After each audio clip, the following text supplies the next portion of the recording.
The steppe tundra of Ice Age Europe 30,000 years ago was an immensely challenging place for people to live.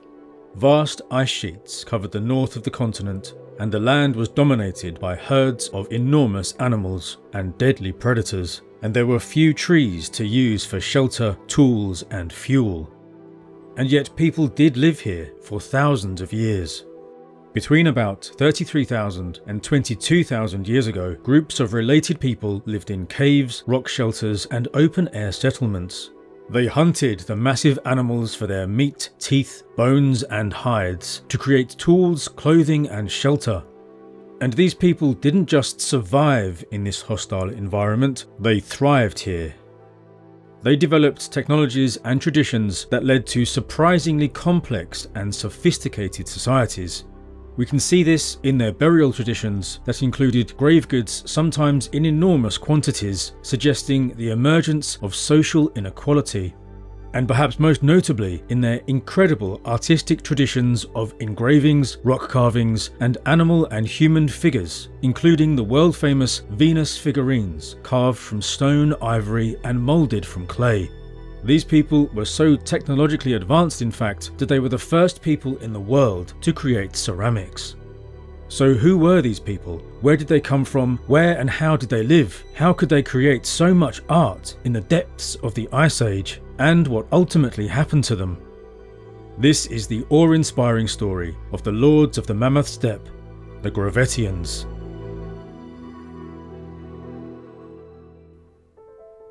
This video is about some of the earliest modern humans in Europe 30,000 years ago. But of course, the story of human evolution goes back much further. I recently watched a documentary on the discovery in Morocco of what may be the oldest Homo sapiens fossils in the world, suggesting the evolution of our lineage could be more complex than we'd thought, emerging not solely in East Africa, but through interactions with multiple populations in different regions. I watched this fascinating documentary on MagellanTV, the sponsor of today's video. MagellanTV brings you a curated selection of the finest documentaries from around the world on a huge range of topics. My main area of interest, as you might guess, is ancient history, but I also love their informative and entertaining documentaries on science, nature and space. And they have many more on art and culture and true crime, if you like that sort of thing, and more. You can watch all this content on your TV, laptop or mobile device, and they are constantly updating the collection. Please click the link in the description box to get a 30-day free trial to watch Sapiens, The New Origins, and all the rest of MagellanTV's extensive collection of over 3,000 documentaries. Thank you to MagellanTV for sponsoring the video.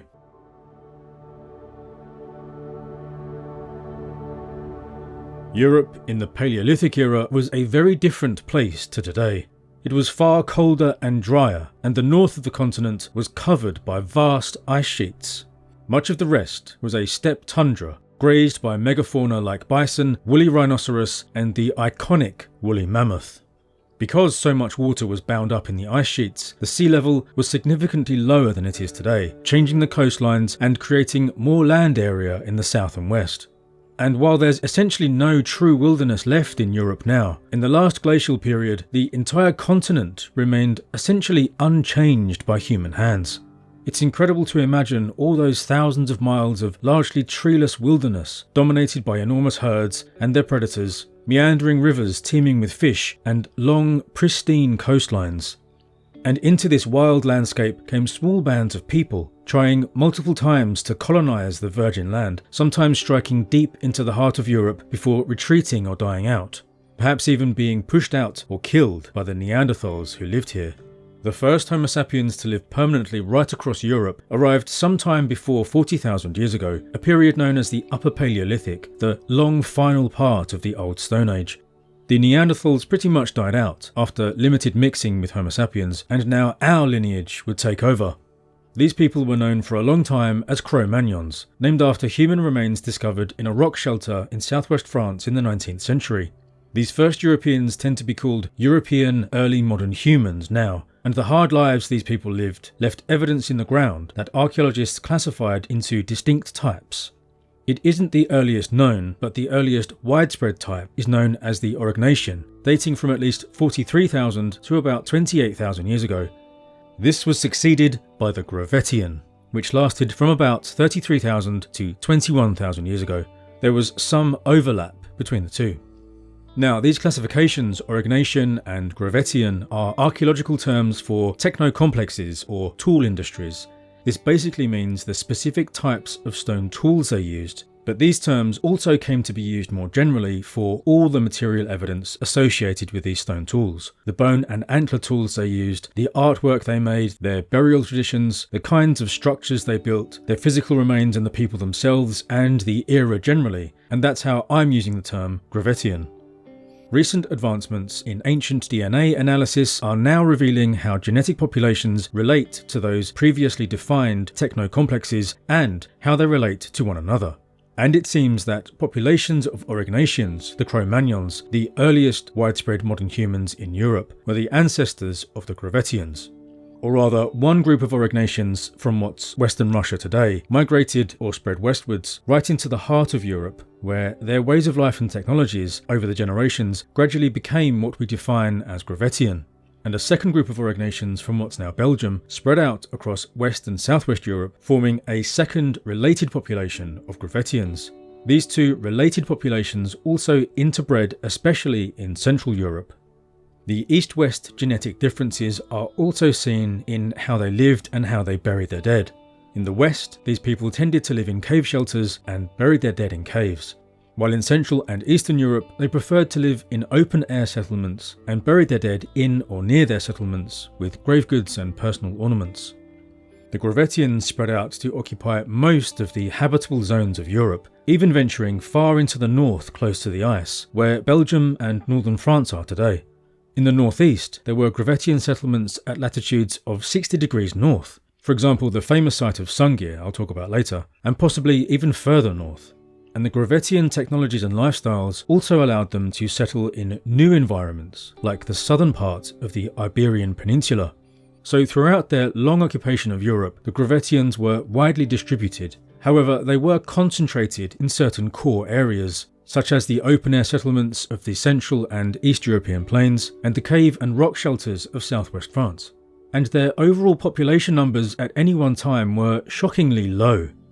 Estimates for population figures of prehistoric populations are done in various ways, by looking at population densities for modern hunter-gatherer populations and extrapolating the data, by counting the number of known occupation sites and considering climate and so on. It's very difficult to do, and of course estimates vary, but the number of Gravettian people living at any one time from the Atlantic to Eastern Europe could be 30,000 people when conditions were good, and as low as 2,000 people when times were hard. The climate was always cold, but it fluctuated throughout the 10,000 plus years these people lived here, and the last of the Gravettians faced a climate period known as the Last Glacial Maximum, or LGM, when the ice sheets extended to their maximum extent and sea levels were lowest. Some northern sites remained occupied even as the ice sheets grew, but it's believed that during the LGM, the population contracted, creating a severe demographic crisis by 22,000 years ago. So severe in fact that it perhaps could not be overcome. But from the start, about 33,000 years ago, it was already immensely challenging to live in this cold, dry environment. And the Gravettians and their ways of life were physical, social and technological adaptations to these harsh conditions. The Gravettian men were on average extremely tall, ranging between 179 and 188 centimeters tall, that's 5'10" to 6'2" inches, while being of relatively slender build, with weight estimates between 67 to 73 kilograms, 148 to 161 pounds. This is far taller than any other major prehistoric group, or any society throughout history until the late 20th century. It's equivalent to the tallest modern populations today, for example, in the Netherlands. The average male height today in the US is 175 centimeters, 5'9" inches. Their height and athletic build were perhaps selected for by their lifestyle as mobile hunters of large prey, helping them to move quickly and efficiently over long distances. They didn't solely eat huge herbivores though, they ate a range of animals including waterfowl and fish, and coastal populations ate shellfish. There seems to have been a pronounced sexual dimorphism in the Gravettian population. The women averaged 158 centimeters tall, which is just 5'2" inches, and that's the average female height in China or Japan today. their average weight estimated at 54 kilograms or 119 pounds.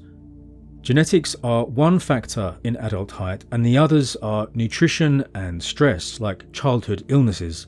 Whether the sexual dimorphism is related to distinct lifestyle differences between men and women, and whether it reflects a high degree of social inequality between the sexes, is also unclear. It's also possible we're getting a skewed sample. Very few Gravettians were ever chosen for burial, and many more men and boys were buried than were women and girls. We also don't know why certain people were chosen. It might be burials were given to the best hunters or special people, or those with pathologies or diseases, or those who died in certain ways. I'll talk more about possible social inequalities later. But despite their relatively slender frames, their skulls, like many pre-agricultural hunter-gatherer societies, could be rather robust, especially their large jaws. And clearly, not everyone was slender and athletic all the time. We know this due to the incredible small figurines made by Gravettians, some of which portray women with large breasts, buttocks and stomachs. What were these so-called Venus figurines, and what can they tell us about these societies? As I said earlier, the Gravettian way of life was characterized by a high degree of mobility, even more so perhaps than the societies before and after them. This is because they hunted large animals that were also highly mobile.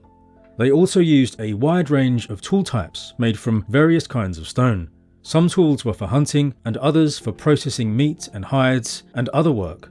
Archaeologists can trace the materials these tools are made of back to the regions they were originally obtained from. And these studies of lithic procurement patterns show that Gravettian groups often travelled over 200 kilometres or 125 miles to obtain the best raw materials for tool production. And mobility is also seen in the kinds of personal ornaments they wore and the artwork they produced.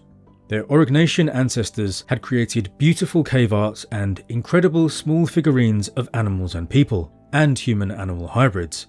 The Gravettians continued and developed these artistic traditions, especially, it seems, the small figurines of women.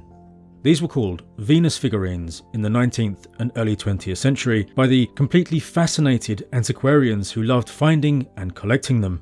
Those antiquarians found them variously shocking, scandalous, revolting, and erotic. And although scholarship has continued to develop, the original name for them has stuck. The earliest were made by the Aurignacians, and they continued to be made into the early Mesolithic. However, most of them by far come from the Gravettian. And remarkably, they have a broadly similar style across thousands of kilometres and thousands of years. Because they had a highly mobile lifestyle, and because the population density was low and concentrated in certain regions, Gravettian groups had to maintain complex, long-distance social networks. Regular seasonal meetings between groups took place to exchange information and maintain mating networks, carry out rites and resolve conflicts.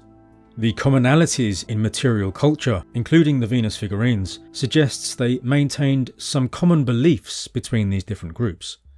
A 2022 study on what may be the most famous figure of them all, the wonderful Venus of Willendorf from what's Austria today, showed it was likely made from limestone found in the Italian Alps, or possibly from another source in Ukraine. Either way, it travelled hundreds of kilometres to the place it was deposited 30,000 years ago.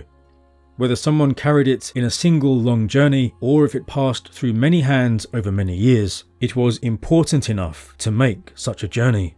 Over 200 Venus figurines that we know of survived the tens of thousands of years since they were made, and no doubt there are many more out there still waiting to be found. Presumably thousands were originally created by the Gravettians, so they must have been important. And for 150 years people have been proposing ideas about what they meant and what they tell us about the people who made them. The large breasts, buttocks and bellies of many figures led people to assume they were related to fertility, perhaps representing pregnant women. Some imagine they had a related function, such as being grasped for protection during childbirth. And what if they were nothing more than toys for children, Paleolithic dolls carried from site to site, clutched in the hands of little girls as they trudged across the Ice Age landscape? A common interpretation is that they represent a hypothetical Earth Mother goddess, a goddess almost bursting with fertility that perhaps served as amulets for good health or were used as a focus for worship. A well-known study suggested the bulging proportions and lack of facial features or even heads at all meant they were self-portraits, made by women looking down at themselves, their perspective leading to the exaggerated features. Generations of research had tended to impose male-focused interpretations onto the figures. It was often assumed they had been made by men and reflected erotic male desires around sex and fertility, even if they represented a mother goddess. But this idea suggests they were sculpted by women and not to represent abstract concepts or ideals, but themselves, as they actually were. It's an interesting proposal, but it's not a convincing explanation to me. There have been different ideas about to what extent the amazing shapes of these figurines are stylistic rather than realistic. Not all the Venus figurines look like the most famous examples. Many are slender and they could well represent women and girls of all ages. However, the more voluptuous ones do seem to have realistic fat distribution, and you can see how this would be an appealing aesthetic to Ice Age hunters. This would be an ideal condition for a woman of childbearing age to see through the freezing winters in good health. But if the Upper Paleolithic was extremely cold and life was so hard, with mobile hunters following herds because food was so hard to come by, surely Gravettian women couldn't actually look like this. Well, the danger of starvation in such an environment was surely very real, and yet it's also likely they could consume an enormous number of calories, perhaps vastly in excess of their immediate needs. These people hunted all kinds of game, including very large animals and animals that moved in herds. They employed various hunting strategies to maximize their effectiveness, from using nets and rope to using the landscape to funnel and concentrate herds for the kill. Successfully hunting a mammoth took planning, skill, courage, and good fortune, but a single mammoth could provide millions of calories. There would have been lean times as well as times of plenty.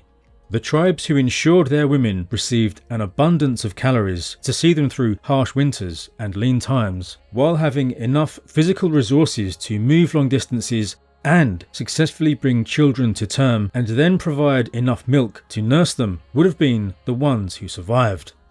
I imagine the voluptuous Venus figurines were portable amulets carried by women for good fortune, representing both health in life and pregnancy and a physical ideal that they aspired to. Considering that healthy offspring meant the survival of the tribe, surely this was also a physical ideal the men found erotic, beautiful, and desirable. Figurines are not the only form of Gravettian mobile art. A wide array of personal ornamentation is known from Gravettian burials and settlements. They used teeth from many kinds of animals, both herbivores and carnivores, and even human teeth. They also created pendants and beads from different materials like amber, bone, ivory, shells, and stone. And they made them into many different shapes, including animal shapes and disembodied women's breasts. A fantastic 2024 analysis of the distribution of the specific types of personal ornaments revealed what are likely 9 distinct, sometimes overlapping culture groups across Gravettian Europe, who wore different personal ornaments in both life and death. So while the Gravettian is often talked of as a surprisingly unified culture across a huge geographical area and span of time, evidenced by common tool types and the Venus figurines for example, there were also subgroups in different places and times who had their own traditions and perhaps beliefs and practices. There were also differences between regions in how people lived and in how they were buried. Paleolithic Europe is well known for its cave shelters, which were especially utilised in the West, while in Central and Eastern Europe people preferred to live in open-air sites. One of the most famous, providing enormous amounts of information about the era, is Dolní Věstonice in today's Czech Republic. The people built incredible houses from earth, wood and mammoth bone, presumably roofed with animal hides, and here they were clustered around a large central hearth. They also built domed earth ovens, primitive kilns, where they fired the earliest ceramics known from anywhere in the world. They were made from local clays, moulded into shapes, and fired in kilns or open fires. In and around the remains of the kilns were thousands of fragments of ceramics. They must have produced huge numbers of ceramic objects, but they never created pottery vessels as far as we know. They did make the famous Venus of Dolní Věstonice.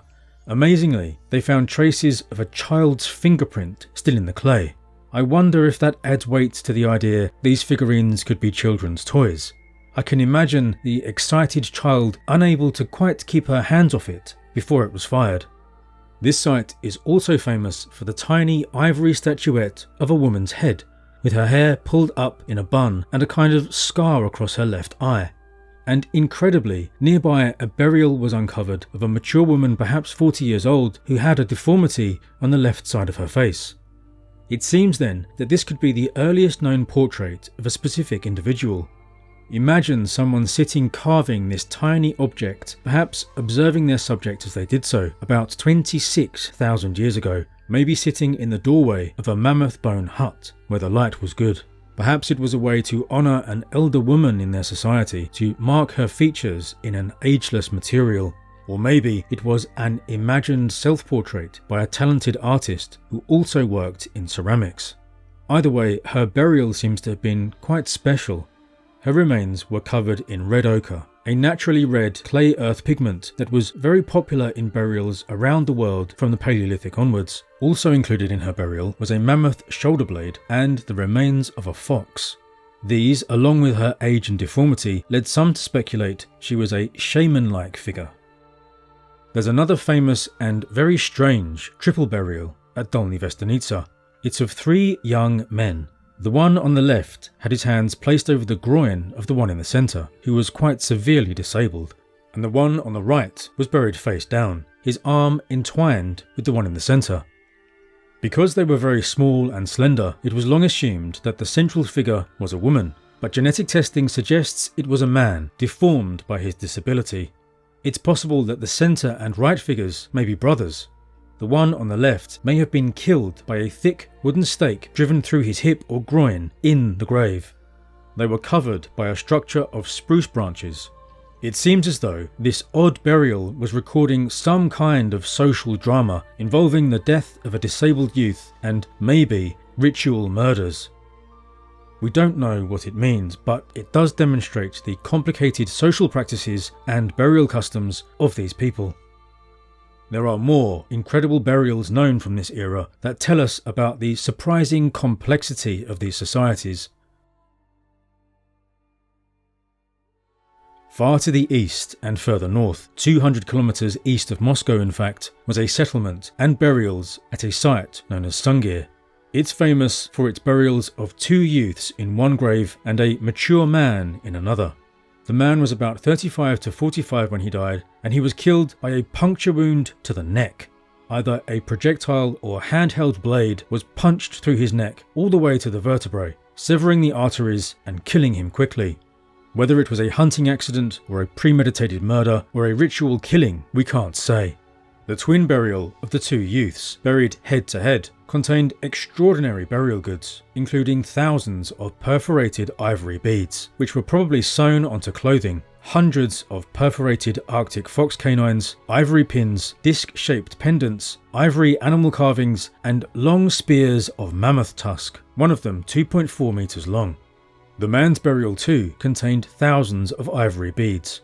And interestingly, the children's ivory beads are about 1/3 smaller than those worn by the man. This suggests the beads were made specifically for the children, who were about 9 to 12 years old. And experts estimate that each bead, made from tough ivory, took about an hour to make. So the 13,000 ivory beads for these 3 people would have taken over 10,000 man-hours to produce. This is an almost unimaginable amount of labour to create decorations for clothing. Up here in the far north during the Ice Age, these beads must have been made by craftsmen who had the capacity to create items that were not essential to survival. Not only that, these precious beads, this immense Paleolithic wealth, were interred beneath the ground forever. Clearly, these people were considered to be very important individuals. Genetic testing shows they were not closely related, so who they were and why they were important is unknown. Maybe they were important representatives from related clan groups from the surrounding area, and the special treatment of these young people suggests their status wasn't likely due to great things they achieved in life. They surely weren't powerful leaders, hunters or shaman, so presumably they inherited their special status or acquired it by association with others. The Gravettian is also considered, pretty uncontroversially I think, the earliest society where social inequality is detectable archaeologically. Basically, there were undoubtedly some people who got special treatment in death, and presumably also in life. In the burials and at the settlements like Dolní Věstonice, we can see these were surprisingly complex societies, producing large quantities of ornaments and artwork, and there were special people, different from the rest. I wonder if the sometimes huge quantities of meat, providing millions of calories, allowed for times of surplus food. This allowed a certain level of specialization and for skills to be honed during long hours huddled around the fire in mammoth hide shelters and beneath rocky overhangs while the icy winds howled outside. Such a hostile environment moulded hard people who faced challenges we can hardly imagine now. From hunting herds of mammoth to walking hundreds of kilometers across the steppes, they must have needed leaders who could maintain the traditions that had served their ancestors for generations, while also being brave enough and creative enough to come up with new solutions to novel problems. Some of these great people providing spiritual or moral or practical or artistic guidance, people who achieved notable feats or embodied important virtues, were honoured in death as they had been respected in life. And so these societies prevailed for over 10,000 years.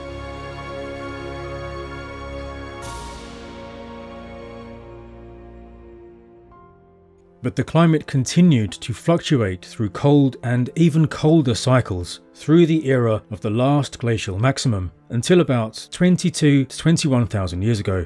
Around this time, evidence for these people, their diagnostic stone tools, their settlements and burials, generally disappears from the archaeological record. The archaeological cultures, or tool complexes, that come after them are the Solutrean in the west and the Epigravettian in the south and east. As you can guess by the name, based on the artifacts they used, the Epigravettian was seen as a kind of continuation of the Gravettian culture. We know from recent genetic testing, however, that the Epigravettian people were not directly descended from the Gravettians, but instead emerged perhaps from refugia in the Balkans to spread into Italy and across Europe.